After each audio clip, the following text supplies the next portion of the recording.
மறுபடியாக பால் ஆனந்த் பால் அவர்களே, பாஸ்டர் ஆனந்த் பால் அவர்களை யாவரும் அன்போடு ஒரு மனதோடு வரவழைப்போமாக. Praise the Lord, Pastor. Praise the Lord. Praise the Lord, Pastor. உங்களோட வார்த்தை, உங்களோட குரலை கேட்க ரொம்ப மகிழ்ச்சியா இருக்குது. போன வருடம் உங்களை மிஸ் பண்ணினோம் ரொம்ப. இருந்தாலும் கர்த்தர் உங்களை மறுபடியாக எங்கள் நித்திய வெளிச்சத்துல கொண்டு நிறுத்திய கிருபைகளுக்கு நான் நன்றி செலுத்துறேன். வாருங்கள் பாஸ்டர், வந்து உங்கள் வார்த்தையை பகிர்ந்து கொள்ளுங்கள். Praise the Lord. God bless you. நம்முடைய நித்திய வெளிச்ச சங்கமம் வானொலி நேயர்கள் யாவரையும் ஆண்டவராகிய இயேசு கிறிஸ்துவின் நாமத்திலே நாங்கள் வாழ்த்துகிறோம். இந்த வேளையிலும் நாம் பார்க்க போகிற தேவ செய்தியின் தலைப்பு சாந்த குணமுள்ளவர்கள் பாக்கியவான்கள் என்கிற தலைப்பின் கீழே இன்றைய நாள் செய்தியை நாம் பார்க்க போகிறோம். ஆதார வசனமாக மத்தேயின் புஸ்தகம் 5ஆம் அதிகாரம் 5ஆம் வசனத்திலே நாம் வாசிக்கிறோம். சாந்த குணமுள்ளவர்கள் பாக்கியவான்கள், அவர்கள் பூமியை சுதந்தரித்துக் கொள்வார்கள். இந்த வார்த்தையானது நம்முடைய ஆண்டவராகிய இயேசு கிறிஸ்து தம்முடைய மலை பிரசங்கத்துல திரளான ஜனங்கள் கூடி வந்த அந்த மலை பிரசங்கத்திலே அவர் பயன்படுத்தின வார்த்தைகளாகும். நீங்களும் நானும் இந்த பூமியிலே வாழ்ந்து கொண்டிருக்கிறோம். இந்த பூமியிலே ஒரு வெற்றிகரமான ஒரு வாழ்வு வாழ வேண்டும் என்றால் நமக்கு தேவையான பண்புகளிலே, குணங்களிலே, குணாதிசயங்களிலே இந்த சாந்த குணம் என்பது மிகவும் அவசியமாய் இருக்கிறது. இயேசு கிறிஸ்து சொன்ன வார்த்தை தான் அது. சாந்த குணமுள்ளவர்களாய் இருக்க வேண்டும். அப்படி யார் சாந்த குணமுள்ளவர்களாய் இருக்கிறார்களோ அவர்கள்தான் இந்த பூமியிலே பாக்கியவான்கள். பாக்கியவான்கள் என்று சொல்லும் பொழுது இந்த பூமியிலே அவர்கள் ஆசீர்வதிக்கப்பட்டவர்கள், சந்தோஷமானவர்கள், எல்லா நன்மையும் அனுபவிக்கிறவர்கள் என்பதை பொருள். ஆகவே நம்மை பாக்கியவானாக, பாக்கியவதியாக மாற்றுவது நமக்குள்ள இருக்க வேண்டிய ஒரு தெய்வீக பண்பாகிய சாந்த குணம். அந்த சாந்த குணம் தான் நம்மை பூமியை கூட சுதந்திரித்து கொள்ள உதவி செய்யும் என்று ஆண்டவர் இங்கே சொல்வதை நாம் பார்க்கிறோம்.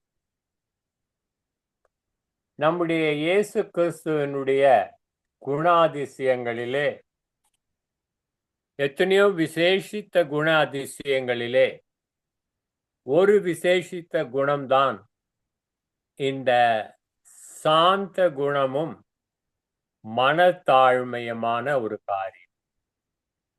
மத்தேயின் புஸ்தகம் 11ஆம் அதிகாரம் 29-30 வசனங்களிலே நாம் வாசிக்கும் பொழுது ஏசப்பா சொல்கிறார், நான் சாந்தமும் மனத்தாழ்மையுமாய் இருக்கிறேன்.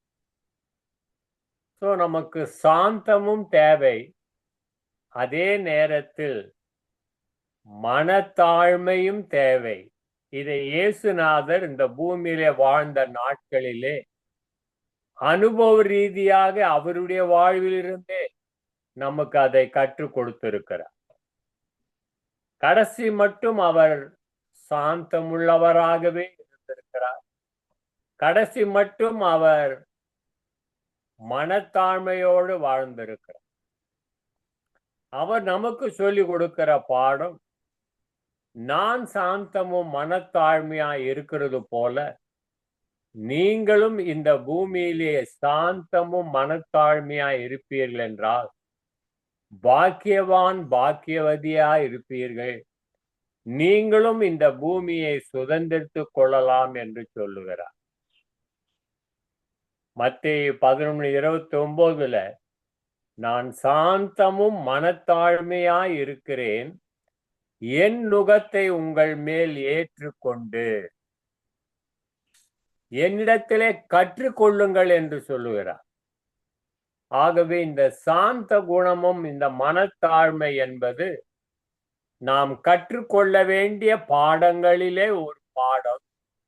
அந்த பாடத்தை நமக்கு இயேசு கிறிஸ்து மட்டும்தான், அவரிடமிருந்துதான் இந்த சாந்த குணத்தையும் மனத்தாழ்மையும் நாம் படித்து கொள்ள முடியும்.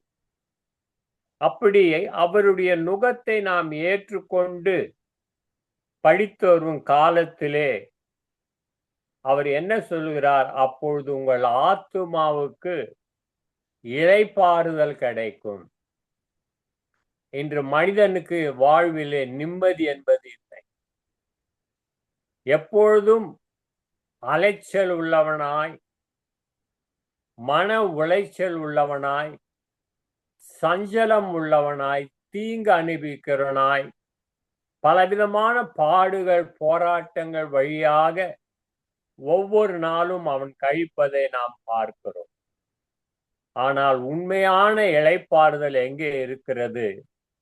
நீங்களும் நானும் ஏசப்பாவினிடத்தில் படித்து கொள்ளுகிற அந்த சாந்தமான பண்பு குணத்திலே அவருடைய மனத்தாழ்மையை நாம் தரித்து கொள்கிறதான வேளையிலே நம்முடைய ஆத்துமா எந்த விதமான சூழ்நிலை வழியாய் நாம் போனாலும் இளைப்பாறுதலோடு நாம் வாழ முடியும். அங்கே 30ஆம் வசனம் மத்தேயு 11:30 வாசிக்கிறோம். என் நுகம் மெதுவானது, என் சுமை லகுவாய் இருக்கிறது. இது கடினமான காரியம் அல்ல. என் நுகம் மிகவும் மெதுவானது, என் சுமை லகுவாதான் உங்களுக்கு இருக்கும். இதை கற்றுக்கொள்ளுங்கள் என்று சொல்வதை நாம் பார்க்கிறோம். இதற்கு உதாரணமாக இந்த நாளிலே நாம் வேதாகமத்திலே யோசேப்பை குறித்து நாம் பார்க்கலாம். யோசேப்பினுடைய வாழ்க்கையிலே எத்தனையோ பெரிய பெரிய சவால்கள் வருகிறது, எதிர்ப்புகள் வருகிறது. சொந்த குடும்ப மக்களால் அவன் பகைக்கப்படுகிறான், அவனுக்கு தீங்கு செய்ய நினைக்கிறார்கள். ஆனாலும் இவற்றின் மத்தியிலும் அவன் சாந்தமாய் பொறுமையாய் சகிக்கிற சில காரியங்களை நாம் பார்க்கிறோம். வேத பகுதியை நாம் எடுத்து வாசிப்போம் என்றால் ஆதியாகமம் 37:12 அதிகாரம் 36 வசனங்கள் வரைக்கும் வாசிக்கலாம்.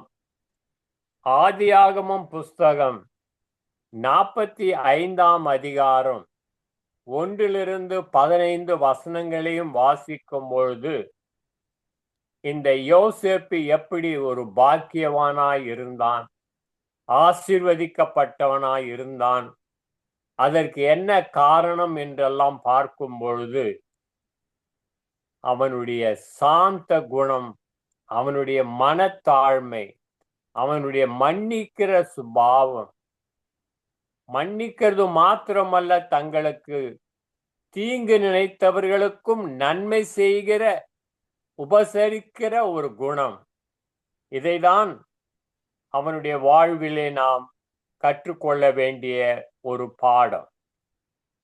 இந்த யோசேப்பு வீட்டிலே மிகவும் ஒரு இளைஞனாய் இருக்கிறான். அவன் யாக்கோபுக்கு முதிர் வயதிலே பிறந்தபடினால் தன் தகப்பனால் அதிகமாய் நேசிக்கப்பட்டான் என்று வேதத்திலே வாசிக்கிறோம். ஆதியாகும் 37:1-4 வரைக்கும் வாசிப்பீர்கள் என்றால், அவன் முதிர் வயதிலே பிறந்ததினால் பெற்றோர்களுக்கு அவனுடைய தகப்பனார் அவனை மிகவும் அதிகமாய் நேசித்தார் என்று நாம் பார்க்கிறோம். அது பிறகு நாம் பார்க்கும் பொழுது அவனுக்கு அந்த நேசத்தின் விளைவாக அவனுக்கு பல வர்ண அங்கிகளை கூட அணிவித்து அவர்கள் மகிழ்ந்தார்கள் என்று நாம் பார்க்கிறோம். இதை கண்ட யோசேப்பினுடைய சகோதரர்கள் இதற்காய் சந்தோஷப்படவில்லை, மகிழ்ச்சி கொள்ளவில்லை. அவர்கள் பட்சமாக யோசேப்புக்கு பட்சமாய் பேசவில்லை, மாறாக சொந்த சகோதரனாய் இருந்தாலும் அவனை பகைக்கத்தான் செய்கிறார்கள். அது மட்டும் அல்ல, இந்த யோசேப்பினுடைய வாழ்க்கையிலே 5ஆம் வசனத்திலே நாம் வாசிக்கிறோம் என்றால், அங்கே அவன் சொப்பனங்களையும் காணக்கூடியனாய் மாறினான் என்று பார்க்கிறோம். அவன் சொப்பனங்களை காணும் பொழுது ஒரு வயல்வெளியிலே அவர்கள் குடும்பமாய் அவர்கள் அறுவடை செய்து கொண்டிருக்கிறார்கள், அரிக்கட்டுகளை கட்டி கொண்டு வருகிறார்கள். அப்பொழுது யோசேப்பு என்ன சொல்லுகிறான், நான் ஒரு கனவு கண்டேன், அதிலே என்னுடைய அரிக்கட்டு மட்டும் நிமிர்ந்து நின்றது, ஆனால் மற்றவருடைய அரிக்கட்டுகள் கட்டுகிற அந்த கட்டுகள் எல்லாம் என்னை வணங்கின என்று சொல்லத்தக்க அந்த சொப்பனத்தையும் சொல்லிவிடுகிறான். இதனுடைய விளைவு என்ன? நம்ம சொந்த சகோதரன் தானே, அப்படியாக தான் உயர்ந்தவனாய் இருக்கட்டுமே என்று விற்று கொடுக்கிற மனப்பான்மை அந்த குடும்பத்தில் யாருக்கும் இல்லாமல் இருந்தது. அவர்கள் என்ன செய்தார்களாம், அவன் வார்த்தை நிமித்தம் இன்னும் அதிகமாய் பகைத்தார்கள். ஏற்கனவே பெற்றோர்கள் அதிகமாய் நேசிக்கிறார்களே அவனை என்று பகைத்தார்கள் சகோதரர்கள். இப்பொழுது சொப்பனத்திலும் தன்னை உயர்வான ஒரு சொப்பனத்தை சொல்கிறானே, தன்னை ஒரு பெரிய தலைவனாக வருவேன் என்று கனவு கண்டான் என்று சொல்லுகிறானே, நாம் எல்லாம் என்ன இவனுக்கு நாம் படிய வேண்டுமா என்கிற ஒரு தாக்கமும் அவர்களுக்கு வருகிறது. அதே ஆதியாகமம் 37:19 வசனத்தை வாசிப்பீர்கள் என்றால், இன்னொரு சொப்பனத்தையும் கண்டதாக அவன் சொல்லுகிறான். சூரியன், சந்திரன், 11 நட்சத்திரங்களும் என்னை வணங்கினதாக அவன் சொல்லுகிறான். அப்போது பெற்றோர்களும் அவனுடைய உடன்பிறப்பு 11 சகோதரர்களும் நட்சத்திரங்களை போன்றவர்களும், சூரியன் சந்திரன் என்று அழைக்கத்தக்க பெற்றோர்கள் போன்றவர்களும் இவனை வணங்குவதை போன்றதான ஒரு சொப்பனம். இப்பொழுது என்ன நடக்கிறது? பகைத்தார்கள், அதிகமாய் பகைத்தார்கள் என்று பார்க்கிறோம். இப்போ இந்த சொப்பனத்தை நிமித்தம் இப்பொழுது அவன் மேல் சொந்த குடும்பமே போராமை கொண்டது என்று கூட நாம் பார்க்கிறோம். இதனுடைய விளைவு அவனை எங்கே கொண்டு போய் நிறுத்தினது என்றால், ஆதியாகமம் 37:18 வாசிக்கும் பொழுது, சொந்த சகோதரர்களே அவனுக்கு விரோதமாய் எழும்பி அவனை கொலை செய்து அவனை ஒரு குழியிலே போட்டுவிட்டு, பிறகு தன் பெற்றோரிடமிருந்து தப்புவதற்காக ஒரு துஷ்ட மிருகம் அவனை அடித்து கொன்றுவிட்டது என்ற ஒரு நாடகம் ஆடலாம் என்று சொல்லி அப்படிப்பட்ட ஒரு சதி திட்டத்தையும் தீட்டினார்கள் என்று பார்க்கிறோம். அதே 37:23 வசனத்தை வாசிக்கும் பொழுது, 37ஆம் அதிகாரம் 23 அவர்கள் அவனை ஒரு குழியிலே தள்ளினார்கள். அப்பொழுது அவனுக்கு கர்த்தர் அந்த ரூபன் என்பவரை அனுகூலமாய் அங்கே வைத்திருந்தார். அவனை நம் கையிலே நம் சகோதரனாய் இருக்கிறதுனாலே, தகப்பனுக்கு அவனும் பிள்ளையாய் இருக்கிறதுனால், தகப்பனுடைய மாம்சமாய் இருக்கிறபடினால் நாம் அவனை கொல்ல வேண்டாம், அவனை நாம் இந்த தண்ணீர் இல்லாத இந்த வெறுங்குழிலை போட்டுவிட்டு சென்று விடலாம் என்று சொல்லி அவன் ஆலோசனை கொடுத்ததின் பேரிலே அவனை அவனுடைய பல வர்ண அங்கிகளை அவனை கயிற்றி அதிலே போட்டுவிட்டு சென்று விட்டார்கள். அவனை அந்த குழியிலே தள்ளிவிட்டு சென்று விட்டார்கள். பிறகு அவர்கள் தகப்பனிடத்திலே தப்புவதற்காக அந்த பலவர்ண அங்கி, அவனிடத்திலிருந்து கயற்றப்பட்ட அந்த பலவர்ண அங்கியை, ஒரு வெள்ளாட்டு குட்டியை அவர்கள் வெட்டி அதனுடைய இரத்தத்தினால் அதை தோய்த்து அங்கே தகப்பனிடத்திலே போய் அந்த யோசேப்பை ஒரு துஷ்ட மிருகம் அழித்து கொன்று விட்டது, இதோ அவன் அணிந்திருந்த பலவர்ண அங்கி இரத்த கரைகளோடு இருக்கிறது என்று காட்டினான். யாக்கோபும் அதை நம்பி அவன் பல நாளாய் துக்கத்தை கடைபிடித்தான் என்று நாம் பார்க்கிறோம். பிறகு இந்த சகோதரர்கள் என்ன செய்தார்கள்? அவனை அங்கே வந்த இஸ்மவேலர் கையிலே இந்த யோசேப்பை 20 வெள்ளி காசுக்காக விற்று போட்டார்கள். சொந்த சகோதரன் என்று கூட பார்க்காமல் 20 வெள்ளி காசுக்காக அவனை விற்று விட்டார்கள். இப்பொழுது நாம் பார்க்கலாம் அவன் எப்படி ஒரு பெரிய தலைவன் ஆக முடியும். இப்பொழுது நாம் எல்லாம் அவனை வணங்க வேண்டிய அவசியம் வராது, அவனை தேட வேண்டிய, அவனுடைய தயவை பெற வேண்டிய அவசியம் வராது. ஆகவே இதற்கு ஒரு முற்றுப்புள்ளியாக அவனை அந்த வழியாய் வந்த இஸ்மவேலருக்கு 20 வெள்ளி காசுக்காய் விற்று போட்டார்கள். யோசேப்பு இப்பொழுது எகிப்துக்கு அடிமையாய் கொண்டு போகிறான். அங்கே எகிப்திலே பார்வோன் அரண்மனையில் இருக்கிற தலையாரி இடத்திலே அவனை விற்று விடுகிறார்கள் என்றும் நாம் பார்க்கிறோம். பிரதானி இடத்திலும், பார்வோனின் பிரதானி இடத்திலும், தலையாரி இடத்திலும் அவனை விட்டு போடுகிறார்கள் என்று நாம் பார்க்கிறோம். இதற்கு மத்தியிலே யோசேப்பு தன் சகோதரர்களை குறித்து அவன் கசப்பு கொள்ளவில்லை, கோபம் கொள்ளவில்லை. குடும்பத்தார் நமக்கு விரோதமாய் இப்படி செய்து விட்டார்களே என்று அவன் எதுவும் கஷ்டப்படவில்லை.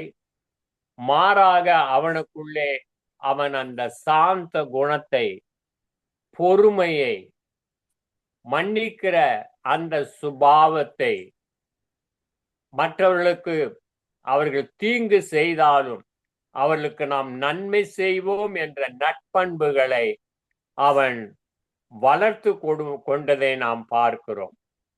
இவ்விதமாய் நாட்கள் செல்கிறது. அரண்மனையிலே அவன் வேலை செய்து கொண்டிருக்கிறான். அரண்மனையிலும் பல சோதனைகள் வருகிறது. யோசேப்பின் மனைவி, அந்த பார்வோனின் மனைவி போத்திபால் மூலமாக ஒரு சோதனைக்குட்படுத்தப்படுகிறான். அங்கே கூட அவன் தன்னுடைய பரிசுத்தத்தை காத்து கொள்கிற ஒரு மனிதனாக, தேவனுக்கு பயந்து பொல்லாப்புக்கு விலகுகிற ஒரு மனிதனாய் அவன் வாழ்ந்ததையும் பார்க்கிறான். அவனுடைய விசுவாசம், நம்பிக்கை எல்லாம் நம்முடைய தேவன் பேரில் இருந்தது.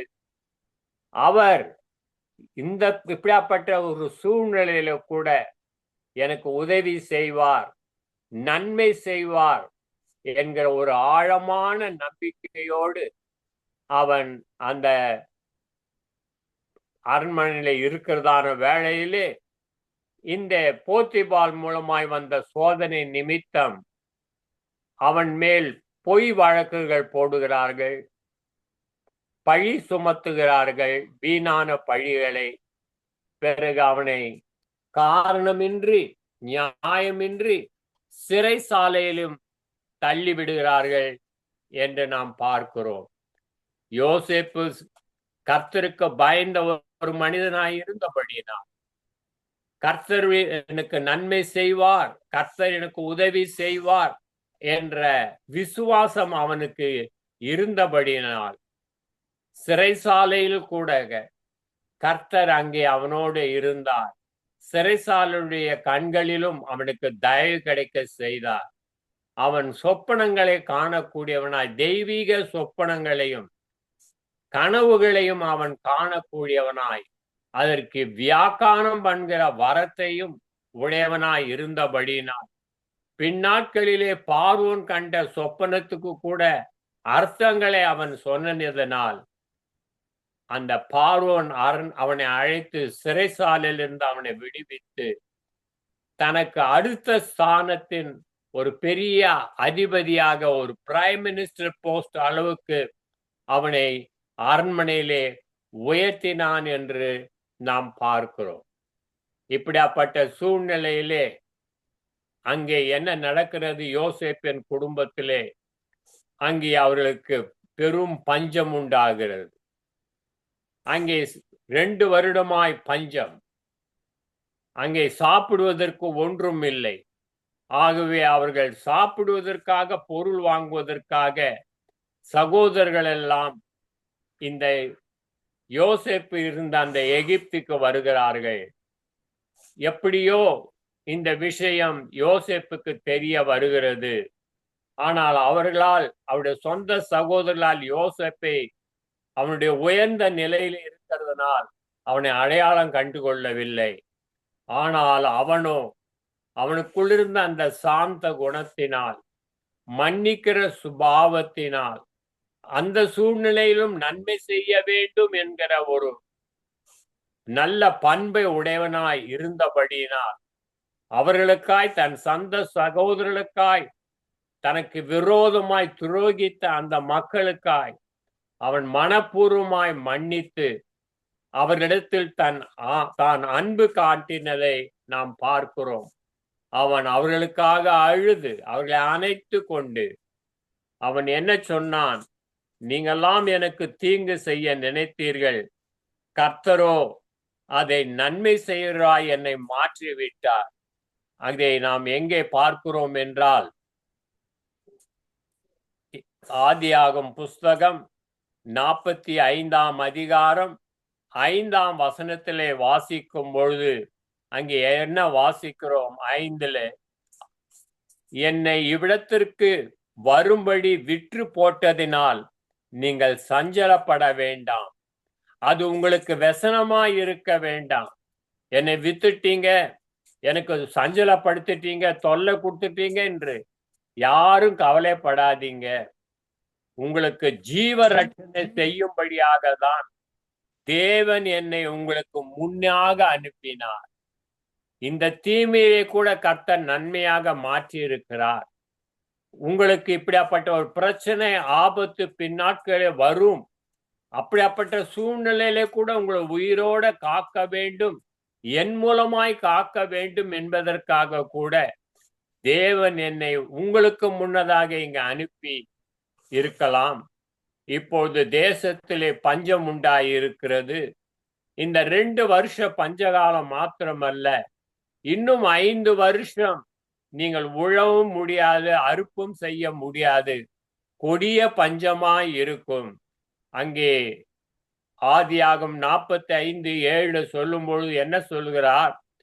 பூமியிலே உங்கள் வம்சம் ஒழியாமல் இருக்க, உங்களை ஆதரிப்பதற்காக, பெரிய ரட்சிப்பினால் உங்களை உயிரோடு காப்பதற்காக தேவன் என்னை உங்களுக்கு முன்னாக அனுப்பினார் என்று அவன் அதையும் நன்மையாக எடுத்துக்கொண்டான் என்று நாம் பார்க்கிறோம். இப்படியாக அந்த சூழ்நிலையில கூட அவன் தன் தகப்பனை விசாரிக்கிறான், குடும்பத்தாரை விசாரிக்கிறான். அதற்காய் அவன் அழுகிறான். நீங்கள் எல்லாரும் என்னிடத்திலே வந்து விடுங்கள், உங்களுடைய பிள்ளைகளை, உங்களுடைய ஆடு மாடுகளை, உங்களுக்கு உண்டான எல்லாவற்றையும் என் ஊருக்கு பக்கத்திலே நான் அமர்த்துகிறேன், நீங்கள் அங்கே சுபிட்சமாய் வாழலாம் என்று சொல்லி அந்த குடும்பத்துக்கு அவன் ஆசீர்வாதமாய் ஒளியாய் உப்பாய் இருந்தான் என்று நாம் பார்க்கிறோம். எவ்வளவு அவசியமான ஒரு பண்பு இந்த சாந்த குணம் என்பது. ஆகவே தான் கர்த்தருடைய பிள்ளைகளே, இந்த நாளிலே நாம் யோசேப்பின் வாழ்க்கையிலே என்ன பாடம் படித்துக் கொள்ள வேண்டும்? சாந்தம் என்பது என்ன? சாந்தம் என்றால் நாம் கோபம் கொள்ள முடியாது. சாந்தம் இருக்கும் என்றால் பழிவாங்கிற எண்ணம் நமக்குள் இருக்காது. அந்த சாந்தமும் பணிவும் மன்னிக்கும் தன்மை நமக்கு இருப்போமானால், நாம் இந்த உலகத்திலே நமக்கு எதிராக யார் எழுப்பினாலும் அவர்கள் மேல் நாம் கோபம் கொள்ளாமல், கசப்பு கொள்ளாமல், பழிவாங்கிற எண்ணம் வராமல், எந்த கொலைபாதக அநீதியான காரியங்கள் நாம் ஈடுபடாமல் நம்மை காத்து கொள்ள முடியும். அப்படிப்பட்ட சூழ்நிலையை கூட நாம் மற்றவர்களை மன்னிக்கிற ஒரு அந்த சுபாவத்தையும் வளர்த்து கொள்வோம் என்றால், தேவன் நம்மளை இந்த உலகத்திலே பாக்கியவானாக பாக்கியவதியாக வைப்பார். அது மாத்திரமல்ல, இந்த பூமியையும் சுதந்திரித்து கொள்ள தேவன் நமக்கு உதவி செய்வார். இயேசுக்குள் இருந்த அந்த சாந்தம், அந்த மனத்தாழ்மையை நாம் தரித்து கொள்ள அனுதினமும் ஜெபிப்போம். ஆண்டவரே, அந்த சாந்த குணத்தை எனக்கு தாரும் என்று கேட்போம். உம்முடைய மனத்தாழ்மை எனக்கு தாரும் என்று கேட்போம். யார் எனக்கு விரோதமாய் எழும்பினார்கள், முகாந்திரம் இல்லாமல் பகைத்தாலும், தீங்கு செய்தாலும், போராமை கொண்டாலும், பகைத்தாலும், எரிச்சல் அடைந்தாலும், என்னை கொலையே செய்ய அவர்கள் வகை தேடினாலும், காரணமின்றி என்னை சிறைசாலைக்குள் அனுப்பினாலும், ஆண்டவரே அவர்களை மன்னிக்க எனக்கு கிருபை தாரும் என்று ஆண்டவரிடத்தில் அந்த கிருபையை மன்னிக்கிற இயேசு எப்படி மனதுருக்கமாய் இருந்து மற்றவர்களை மன்னித்தாரோ, அந்த மன்னிக்கிற சுபாவத்தையும் நாம் பெற்றுக்கொள்வோம் என்றார். அது மாத்திரமல்ல, யோசேப்பு தம்முடைய அன்பை மன்னிக்கிறதோடு நிறுத்தி கொள்ளவில்லை. அவனுக்கு தன்னுடைய உதவி தேவைப்படுகிற வேளையிலே தன் முழு குடும்பத்தாருக்கும் ஜீவரட்சணை செய்யும்படி பஞ்சகாலம் முழுவதும் அவனுக்கும் அவனுடைய ஆடு மாடு மற்ற குடும்பத்துக்கு வேண்டிய அத்தனை உதவிகளையும் அவன் செய்தான் என்று நாம் பார்ப்போம். இதுதான் நம்முடைய ஆண்டவருடைய சிறந்த பண்பு. நான் சாந்தமும் மனத்தாழ்மை இருக்கிறேன். நாமும் அந்த சாந்தத்தையும் மனத்தாழ்மையும் இயேசு கிறிஸ்துவனிடத்திலும் யோசேப்பினிடத்திலும் கற்றுக்கொள்வோம். அப்பொழுது இந்த பூமியிலே நாம் இளைப்பாறுதலோடு எல்லா சூழ்நிலையிலும் சஞ்சலம் இல்லாமல் நிம்மதியாக அமைதியாக சமாதானமாய் வாழ்ந்து அநேகருக்கு தேவன் நம்மை ஆசீர்வாதமாய் வைப்பார்.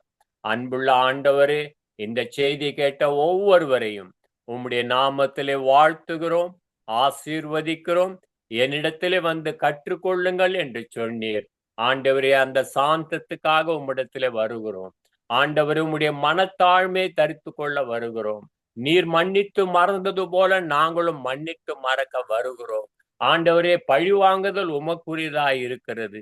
நாங்கள் தீமைக்கு தீமை செய்யாமல் தீமையையும் நன்மையால் வெல்ல எங்களுக்கு அனுக்கிரகம் பண்ணிடலும். இந்த பூமியிலே வாழ்கிற நாட்களில் எல்லாம் எங்கள் ஆத்துமாக்களுக்கு இளைப்பாறுதல் இருக்கட்டும்.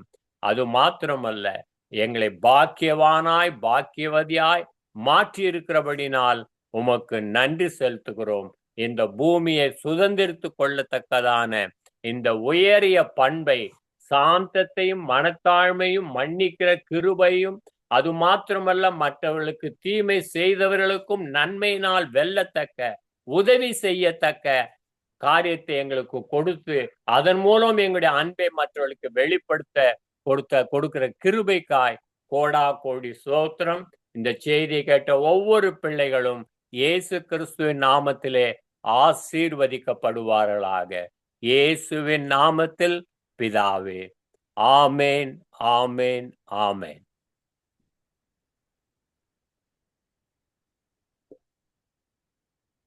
Praise the Lord. Amen. அருமையான வார்த்தையின் மூலமா எங்களை ஆசீர்வதித்தீங்க பாஸ்டர்.